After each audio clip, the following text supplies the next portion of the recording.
In a hospital room, surrounded with pictures of children and grandchildren. It was my doctor who said, Mike, you need to go to the hospital because I see something worse than what you're being told here.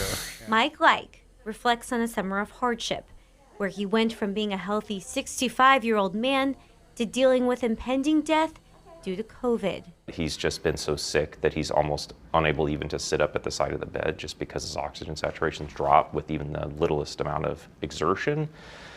And so it's been just a huge roller coaster for all of us. That's what COVID can do, and that's kind of the message I want to leave to people. It's one last message Mike hopes will sink in for others. Because the thing that we've done wrong in this country is politicized COVID. We need to get the politics out of it and let the healthcare professionals sort this out and begin to figure out what is the real science behind all of this. Mike had reservations about the vaccine and didn't understand all the research, so he didn't get his shots. And had I known that or been willing to talk to my doctor about it, I would have taken a shot. As it is, I didn't. I was still looking at it, but because I was, had myself busy at work and working, I just didn't take time.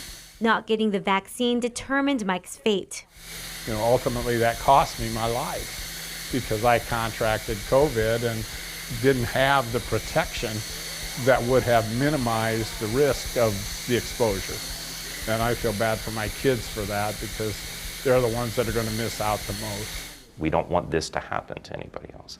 That will help us, the healthcare community, because then we're not going to continue to get run down with all these COVID admissions that are preventable. As family members like Mike's daughter Erin cope with the hard reality that's ahead. I knew I would have to bury my dad someday, but I didn't think it would be now.